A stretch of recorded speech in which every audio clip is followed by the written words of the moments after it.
Good afternoon, Madam Rajavi, all of the distinguished guests that are here. I'm very, very, very honored to be here today. And I must say, when I look out at this audience and I think about where I am, I can't escape the very, very strong feeling that I'm in Berlin. I'm in a city that knows about oppression. I'm in a city that knows about the lack of human rights. I'm in a city that was dominated for much of the last century by the SS and the Stasi. A city in which people were killed, people were murdered, people were shot, people weren't allowed to cross a wall, people were shot going across a bridge, trying to seek freedom. That's all they wanted was freedom. And they were murdered and they were killed under the name of Nazism, under the name of communism. What does it matter? And both of those struggles, the first one, Nazism, caused by appeasement,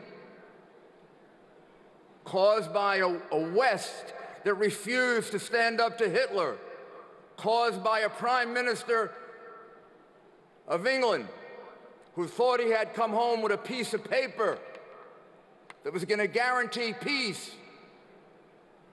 And then the world went to war. 60 million people killed. 6,000 Jews exterminated. Genocide. Orthodox religion attempting to wipe it out. All of this because we wanted to appease. We wanted the easy way out. We wanted an agreement for the sake of having an agreement. Does that sound familiar? Does that sound like history is repeating itself? Does it sound like we have people in power who can't read history, who don't understand? Once again, we face an ideology that we cannot live with. We face an ideology that threatens all of us. We face an ideology that wants to take away from us our basic rights. This is a regime that has proven to us that it shouldn't be trusted with any kind of nuclear capacity. And I ask you this question: why does Iran need the peaceful use of nuclear power? Why? Iran has 300 years of oil, even more of natural gas. It's not without energy, it's not without power. If you believe for one moment what Rouhani is saying, what the Ayatollah is saying, that they want the peaceful use of nuclear power, then you know what you are? You're stupid. You're dumb. You're ignorant.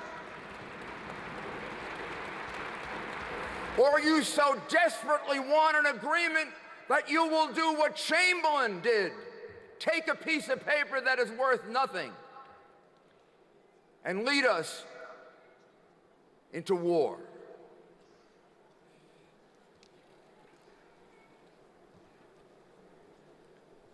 This is the International Day of Women tomorrow. It was a woman who led out of bondage her husband in one of my favorite operas, written by Ludwig van Beethoven. We came into his music today. The last part of the Ninth Symphony. Women aren't weak. Women aren't powerless. Women have tremendous power and tremendous strength. Together, you're a force that can't be stopped. I would like all of the women here to just stand up. I want you to stand up. Stand up! Just want to see the women. Look at all of you. Look at all of you. Look at you. Look at you. And what are they doing to your sisters in Iran? What are they doing to your sisters in Syria and in Iraq? What are they doing to your sisters in Yemen? They're treating them in ways that are inhuman. You can't let this happen. You've got to let the world know this. The world has to know what the distortion of Islam, Islamic fundamentalism, what it is doing to women, what it is taking it away from them. What kind of reformer is Rouhani? Can the administration in my country recognize that? They are negotiating with a man who takes rights away from women and a man who has ordered the execution of thousands of people. In yesterday's New York Times, which I don't usually read, it had a headline. It says, U.S. strategy in Iraq increasingly relying on Iran. U.S. strategy in Iraq increasingly relying on Iran. We lost thousands of young men and women to liberate Iran, and we are turning it to liberate Iraq, and we are turning it over to Iran. What's wrong with us?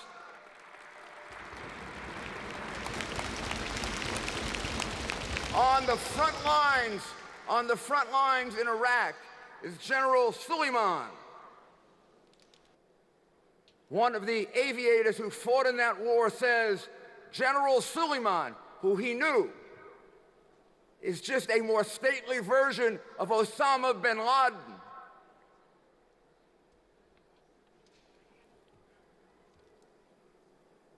And then all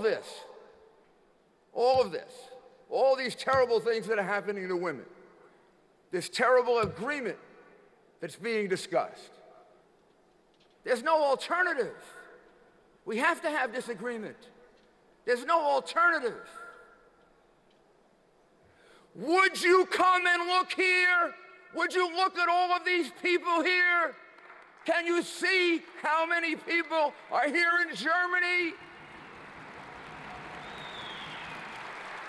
Can you see how many people Madame Rajavi brings to Paris? 100,000? If you had been with me in Arizona a few weeks ago, just about the entire state legislature of the state of Arizona.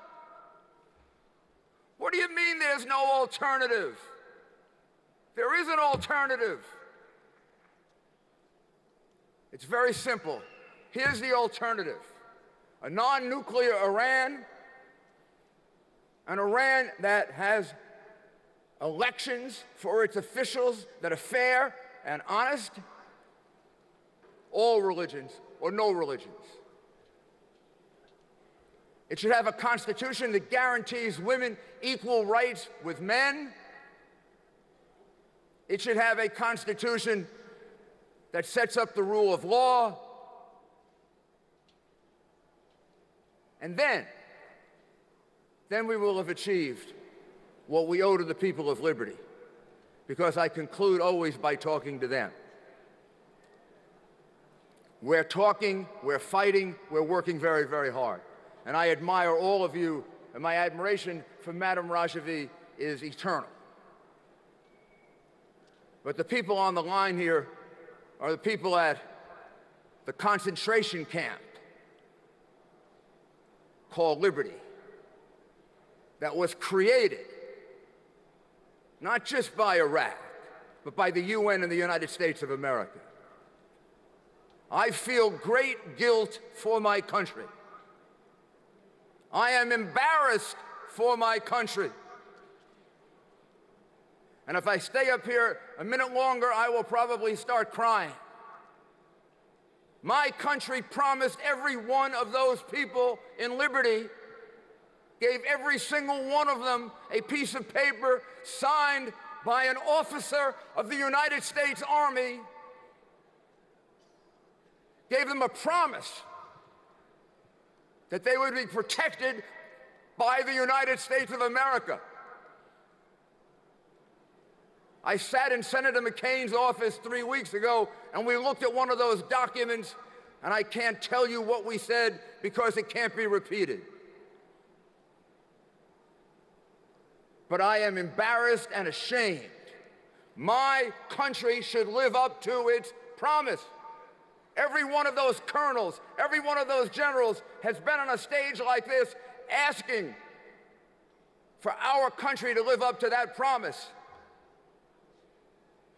To the people of liberty, please know that your sacrifice